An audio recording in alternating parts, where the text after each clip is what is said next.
I really hate having to start off this episode of the Raw Loaf, the SmackDown Live review, with being as angry as I am right now.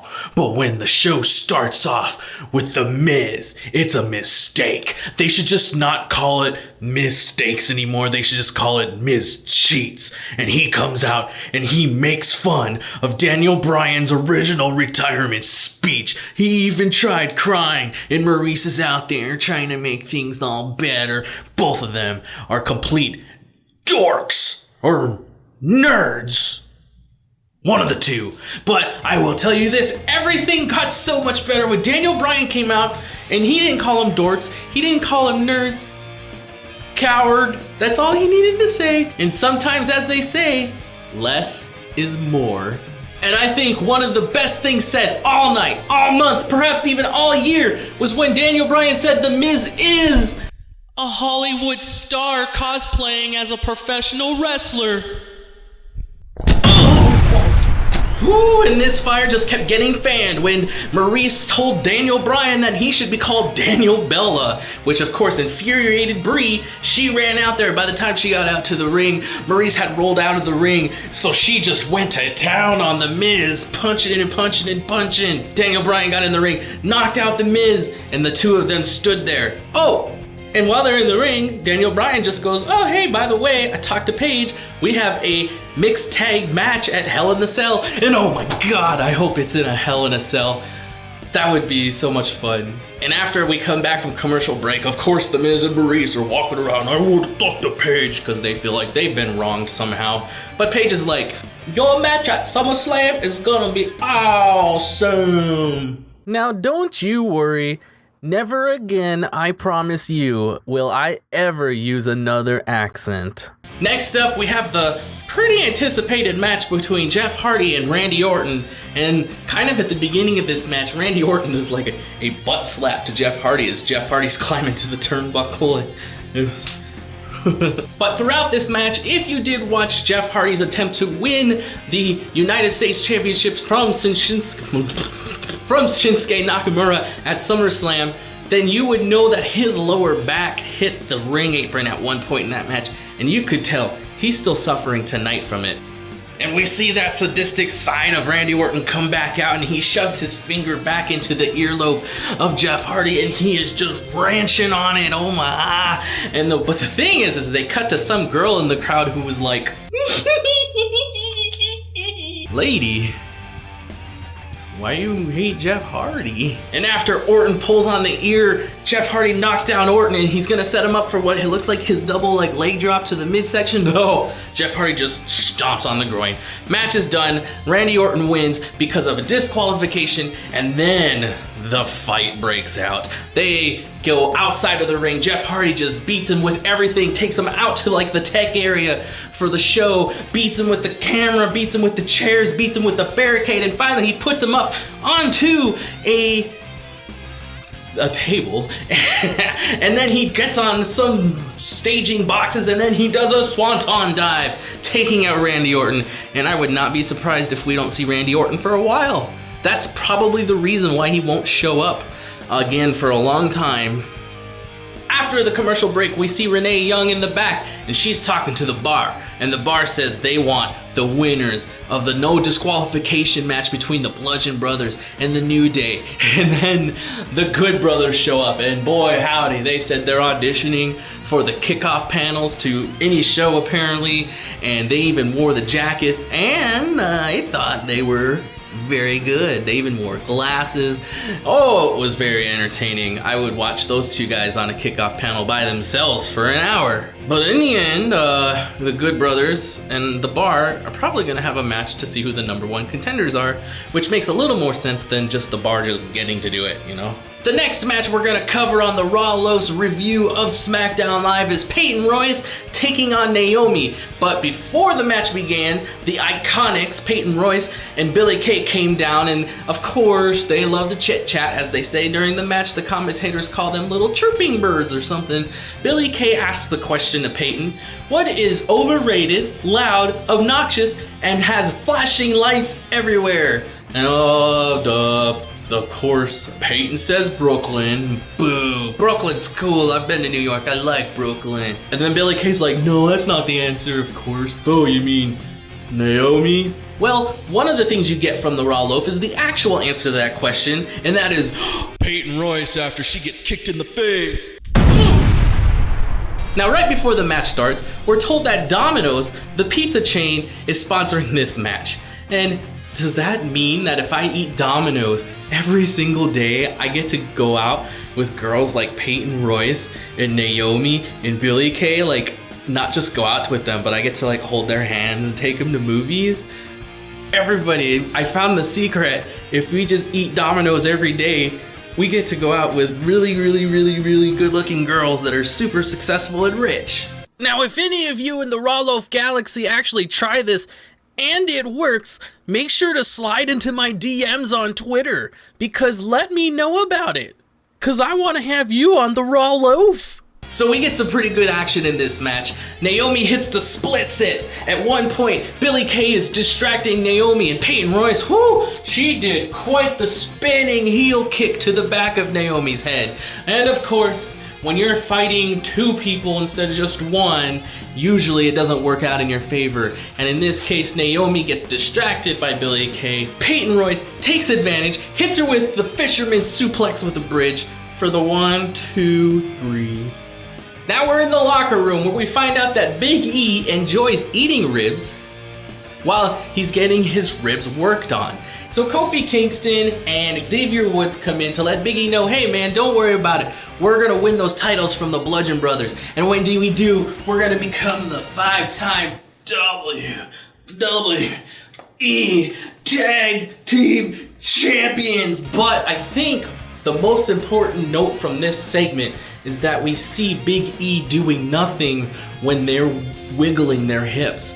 I think Big E actually has a pelvis injury, which is 1,000,000 times worse than a rib injury. Next, they show a video package of the triple threat match of the Women's SmackDown Championship at SummerSlam.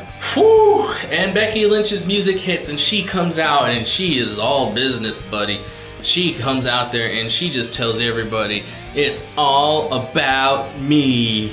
And it was kind of weird because she was telling everybody in the crowd they sucked. And half of them took that in and were like, it's like they were like shocked. But the other half were still cheering for her. And it's like, are you not hearing what she's saying? But while she's talking, she has some select words to say about Charlotte. Not nice things. Charlotte comes out. She comes out with the belt wrapped around her waist. And she's like, what do you want, Becky? She takes off the belt, drops the belt on the ramp, and then runs in and a big old brawl breaks out between the two. The brawl's getting so bad, they send out some refs to break it up. But the refs, they can't do anything to these women superstars. They are really refs. They should really perhaps get some training in themselves. And Paige sends out the whole women's locker room. They can't keep them apart. It's like 5 minutes. This brawl between the two of them are just going and going. And man, one day, I'm sure they're gonna have a match. And it's probably gonna be at Hell in the Cell. And believe you me, that match better take place in a Hell in a Cell. The next match on SmackDown Live is a mixed tag team match with Rusev and Lana taking on Andrade and Zelina Vega. And this thing, I was watching this match and I was a little confused. I was like, why did Rusev like lay out Andrade and then tag in Lana? And then Lana and Zelina kind of go in fresh. And they're fighting each other, and it's like, are mixed tag team matches just simultaneously kind of happening singles matches? What do you think, the Raw Loaf Galaxy? If they're gonna have a mixed tag match, should the women be able to wrestle the men and the men be able to wrestle the women? Leave your comments below! But yes, it looks like Rusev Day is finally getting all of its 24 hours back together. Cien almost was gonna hit Rusev in the back with a chair, but Aiden English shows up and rips the chair out of Cien's hands. And then Rusev was able to counter with a kick and he hit the accolade on him and he made Andrade tap. He made him tap. Maybe not every time it's a tap. This is a tap and then you hear, that's a tip, tap, whatever. That's all. The most important thing is that Rusev Day won. Looks like Aiden English is getting on the good side of Lana, because Lana, you could see, was just mad, and of course, the woman trying to rip apart friends so she could keep one of them.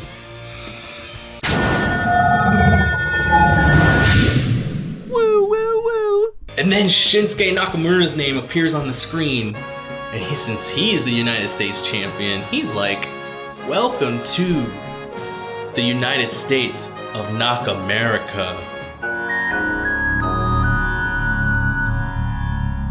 And next, they show a video package of AJ Styles and Samoa Joe. I'm starting to think that if everybody could just afford $9.99 a month, we wouldn't have to watch all these video packages. $9.99 is cheaper than your cable bill. So we come back from commercial break. Renee Young is standing on some sort of interview platform on the ramp. AJ Styles comes out. She asks him like, "Oh, what are you doing? What are you thinking?" You know, I can't remember what she asked him. But AJ Styles made one promise to us and everybody and his family and everybody, that if Samoa Joe ever talks about his family again, AJ Styles is going to rip his heart out. Welcome to the Temple of Doom, Samoa Joe. Boom! And then out of nowhere, Samoa Joe shows up and lays out AJ Styles. Beats him up right there. And while Joe puts the coquina clutch on AJ Styles, there's some kid just randomly yelling, "I love you, Samoa! I love you, Samoa! I love you, Samoa!" And I'm like, well, geez, if you love Samoa so much, why don't you get on Hawaiian Airlines and go there? And after Samoa Joe puts out AJ Styles, he comes up with a mic drop of his own. He goes, "Wendy! Your daddy's not coming home! He's already asleep!" He didn't burp. So after a couple questions that Paige asks the referee and this head of security he must have been, which was weird because security didn't come out to break up the fight between Becky and Charlotte at all, Carmella comes in and she's like, "Where's my rematch gonna be?" Paige goes, "Hey, you look like you've lost some weight. It looks like you've lost 10 pounds of gold." Oh! Let's do some math here. The last I checked, the price of gold was $1,202.10. Now, in 1 pound, there's 16 ounces. So you take 16 times 10, that's 160 ounces of gold that's in that belt apparently. So times 160, which equals $192,336 that belt has in gold. That doesn't include what it's worth because it's gotta have real leather and all that other stuff. So let's just say that belt is worth $200,000. Wow. Don't you love the fact that math is so cool? I'm a nerd. But then R-Truth comes in, and if there's a crazy character that I love more than anybody, it's R-Truth, because he wants to take on Carmella so that he can win her belt. But she doesn't have her belt, and I don't know when the last time there was a man trying to win a women's championship, or if that's even allowed or what, but Paige is like, "Can you please go away?" And both of them are like, "Oh, this is getting creepy." But then, Paige tells Carmella she gets her women's championship rematch at SmackDown Live next week, so tune in for that. I can guarantee you Becky's gonna do something during that match too. Watch. When that happens, you can tweet me at the Raw Loaf and just say, "Oh, the Raw Loaf, hashtag the Raw Loaf may as well just be king of the world."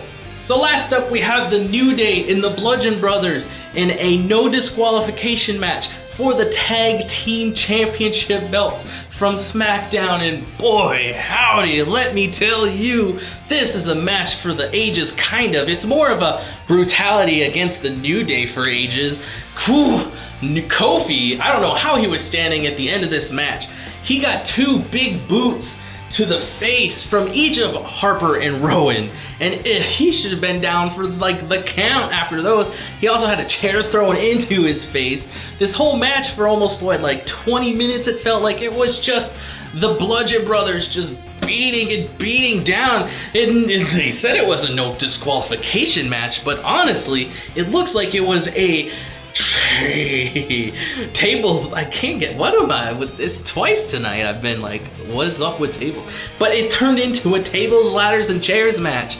And boy, oh man, it was like, there was one time when they set up 2 chairs, they meaning the Bludgeon Brothers, and put a ladder on top of it. They took Kofi Kingston up for what they called a double crucifix powerbomb right on the ladder, and somehow Kofi kicked out of that too. But in the end, Rowan goes and grabs his mallet and he's gonna crush Kofi against the barrier, and he misses Kofi and Rowan goes crashing through the barrier. Harper ends up in the ring. Kofi grabs the mallet, hits Harper in the stomach, and then he hits him with that Trouble in Paradise. Xavier Woods gets into the ring and he jumps all the way across the ring to deliver a massive elbow drop onto Harper, who is on a table, puts him through the table, and guess who are the new tag team champions of SmackDown?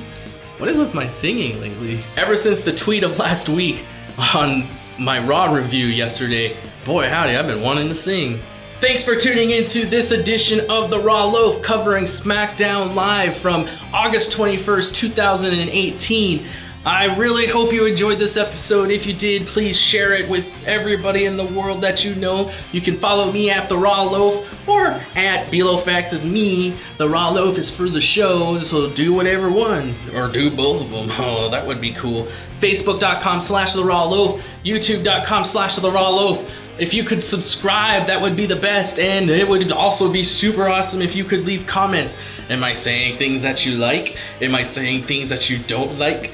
Well, just leave them in the comments. If you're confused about pro wrestling at all, leave your comments in the comment section below, and I will respond to them. So, have a great week, and I will see you next Tuesday at 3 p.m. with a Raw review.